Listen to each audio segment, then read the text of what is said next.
Hi, Hi, David. We've Oh just been yeah, talking about the 40th anniversary of the yeah. Orwell strategy.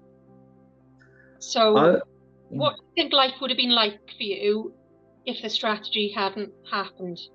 well, I wouldn't be I wouldn't be married. I wouldn't become a All Wales board of directors. I wouldn't be able to get out and have a life of my own. Do you think it's been a good thing then? A very good thing.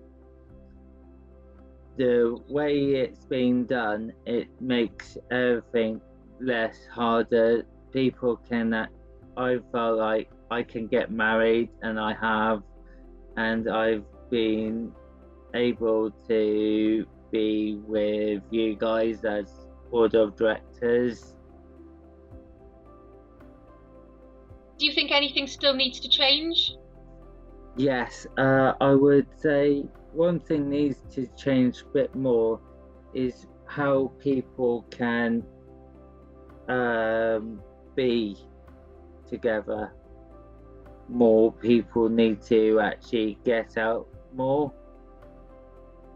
Do you mean people getting out and about together, out in the Yes, community? And yes. do you mean living where they'd like to live, or do you mean both All, when you say all, that? all those things. All like uh, meeting up with people, getting their own job, getting help to get a job, help to actually go out in the community and helping each other out. What do you think about people choosing about where they want to live and who they want to live with? I think it's a really good idea. I think without that, you it'd be a very total different situation. People be like um, worried about who am I going to live with, or am I going to get help of getting a job? Or people could just stare at me, those kind of things. People who don't have a choice of that, it's really hard for people to actually tell people, no, I won't live here. Do you have any thoughts on what might stop some people from being able to make the same sort of choices as you've been able to make? Um, Two things. If they got a disability, I mean like a physical disability, or who people who cannot say where they want to go. So if they can't speak up for themselves, if they don't have Yeah, the confidence to do that, yeah. then that's becomes a barrier. Okay. There we go. Hiya, Sophie. So yeah, you Hi. know a lot about the All Wales strategy. What do you think about it? Well, I know that the Orwell strategy was, well, I don't want to say launched, but it was placed in 1983, and I wasn't part of the Orwell strategy, and I didn't actually know about the Orwell strategy until I came to Wales. I'm actually an England girl, so I didn't know anything about the Orwell strategy until I was part of the People First movement. So I knew it was launched in 1983, and I know that people with learning disabilities were put into long-stay hospitals, and they were institutionalized, and they were like they had to mix with other people and had to have the same clothes and the same meals, and they had things at the same time. So I was actually born in 1985, so I didn't really know much about the Orwell strategy then. But hearing other people, and hearing their experiences, I feel like I'm actually quite lucky, because I think because I was born in Wolverhampton and lived in Hereford. I think if I stayed in Hereford, my life would be different than to what it is now. I don't think I'd have a more active and social life.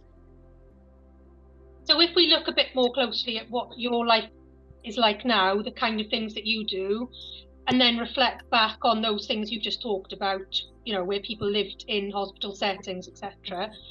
Yeah. How do you think your life would be different if it was back then, if the strategy hadn't come about? I think if the strategy was there, I think I would have hated it, because I don't like enclosed spaces. I don't like people telling me what to do, and it would be really, I don't know the word for it, but it would be really horrible. It would be a horrible circumstance. How do you think it would affect your mental health if you couldn't do what you do now? I think it'd be I think I'd be psychotic and probably want to end up being locked away for such a long time, and looking at the four walls and being around people with different abilities and different health issues. I think I would probably be so psychotic that I'd probably end up my behaviour would change. I'd probably end up throwing things. I'd probably end up killing myself or doing something really stupid that I wouldn't want to do. So we talked earlier before we started, just had a chat, didn't we, about your mental health journey and some of your experiences. Yeah. So, and we talked as well about the strategy and maybe, you know, gaps that may need to be, you know, to be addressed, really. So how do you feel as a person with a learning disability that your mental health needs have been addressed through the current way of doing things? I think there needs to be more communication between different services. They need to work together, because where I am in Pembrokeshire, I actually had an experience last week where I had a blip and my mental health went down the pan, and trying to get help from services, it's like they pass the buck and they don't help each other, and they need to work together, and they need to give the patient the right support rather than pass the buck and not give the right information. Because in West Wales we've got, if you ring 111, you've got the mental health option 2 option. So I rang that, and then I rang the doctors to see if I could get an emergency appointment. And they said that I needed to see a doctor. The doctors didn't have enough. They couldn't see me because all their appointments were filled up. So then they said, because you'd spoken to 111, they needed to prescribe you with the prescription. So I rang 111 back, and they said because they're only in a device service, they can't prescribe it to me. So it's like, who do you go to? It's like services need to be more clearer. It sounds like you think services need to be more geared up for a person with a learning disability to be able to access and be able to understand, and to be less stressful, really. Is that what you're saying? Yeah. Okay, so in terms of what we discussed a little bit earlier as well, where you found yourself in a situation where you needed to go to hospital and stay for a little while for mental health reasons. Yeah. How did you find, do you feel that met your need at the time? Is that some place you feel you needed to be?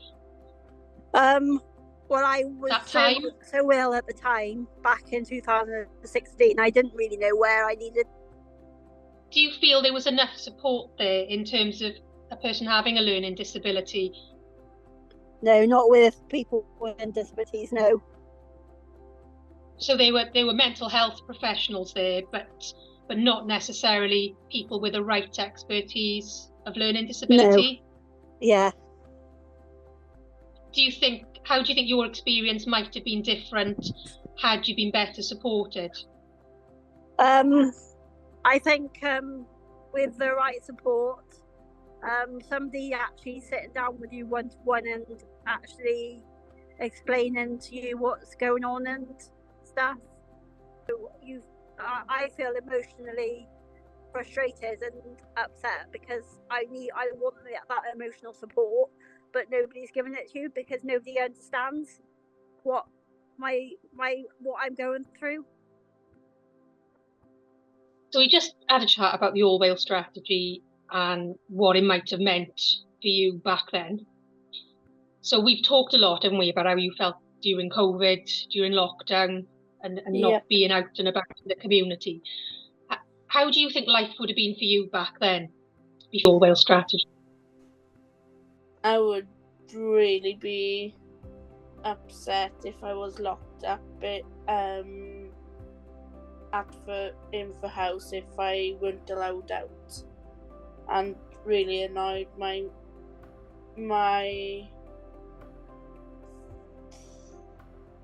I would really be depressed as well.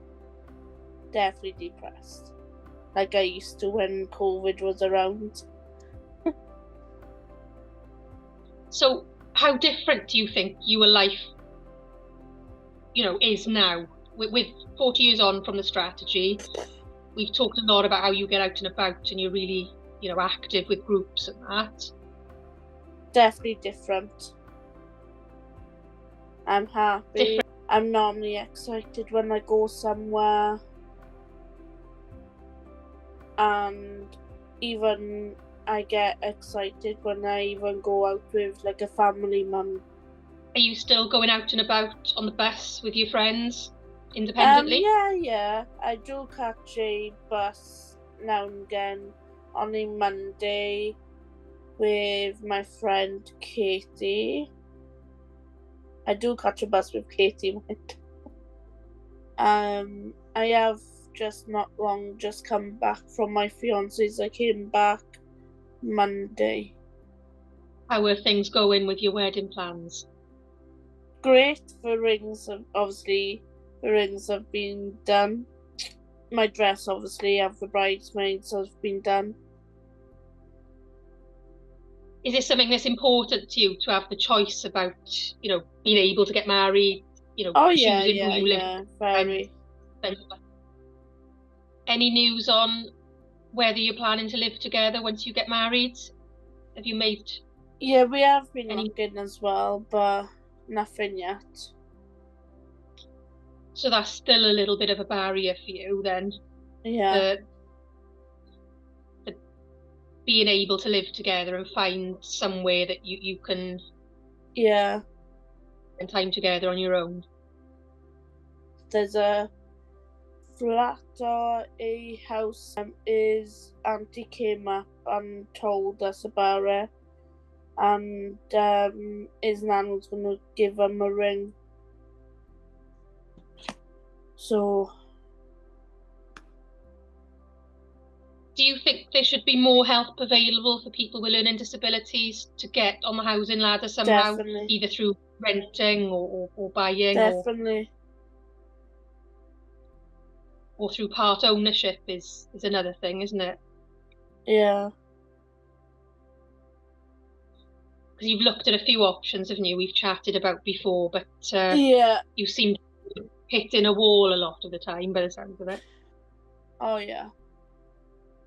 But wedding plans are in full flow now, and it's getting closer, isn't it? Yeah. How different do you think your life would have been, Faye, before the All Wales strategy came about? Before the All Wales strategy came about, I think my life would have been a lot harder. I think I probably would have been locked out for my learning disabilities. I think I wouldn't have had the opportunities that I have every day now. I wouldn't have got like things like having a PA and having support with my carer, and going out and going to gateway clubs and having the opportunities that I have every day to learn, to make friends, to socialise, to do Zoom meetings, to do everything that I do these days. I think it's been a massive eye-opener that how life used to be for members that have learning disabilities and how they get away with locking people up. It's just horrendous. How important is it for you to be able to sort of connect with who you want to connect with, go where you want to go, at the time you want to go? It's absolutely crucial for me, for my mental health, to keep busy, to keep stimulated, to go and see my friends, to go to do my routine, to see people that I want to see, to go to Zoom meetings, to do these things. I think it's absolutely crucial. I think without it, my mental health would have suffered. So like a COVID lockdown, I went into hospital for my mental health reasons. I was locked up and isolated every single day. I was put in a seclusion room where several health members of staff from the hospital were on top of me like gladiators, fighting me and restraining me every single day. And I was locked up in a sedation room for over 17 hours, isolation room for like 17 hours a day. I was put in seclusion. I was just locked up and treated like worse than a dog, basically. And the gaps in the strategy are basically where, like other people have mentioned, there are no guidelines, no support for people with mental health or people with learning disabilities. There's just no learning disability support. People need training. People need to be given like proper support and training to learn how to deal with people with learning disabilities, and it should be out there already. And it's unbelievable that the staff, the medical staff, are not trained in these aspects of life. Like, there are so many people out there these days that have a learning disability that need this support, and the fact that they don't understand this, the fact that they don't understand people like me, it's just absolutely wrong. And I don't understand it. It needs changing, and it needs to be the law, in my opinion, because it just needs sorting out. It's wrong. Thanks for sharing that, Faye. So you're living back at home now with your mum. Yeah. And you do lots of things to look after your mental health. You can get out and connect with people now, which you've said helps. How do you feel if you start to sort of feel a little bit of a blip with your mental health? How do you feel support is there to meet your needs, to sort of stop you from getting to that crisis point again? I don't feel there is that support in place, really. I mean, I've got my mum that I can turn around and talk to, but when I access my social worker, it's always excuses why she can't come and see me, and like there's a lack of sort of support in professionals. So when I face deep my mental health, I have to really face it alone. I have to really sort of support myself and like use my tactics, which are like go for a bath or go for a walk or do colouring. And I have to really sort of put effort in myself to distract myself, because there's not a lot of professional support involved. When it is, it's always on their terms, not on mine. So I have to really wait for them to get involved rather than me ask them for help. I have to wait till they suggest it to me, and it's just a waste of time, really. Do you feel when that happens that's a lack of understanding of what your needs are, or perhaps because services are spread too thinly, or maybe for another reason? A bit of everything. Services are spread too thinly. There's not enough health staff out there these days. They need to employ more health staff generally in the UK. There aren't enough health staff there to support people like me. And it's just, people need training and people need levels of understanding. People need to be patient with people like me, people like others like us. That we're not going to bite, we're not going to harm people. Just because we've got a learning disability, it doesn't mean we're fake, we're stupid, we're dumb. We just need patience and understanding and love and care to be understood and to be listened to.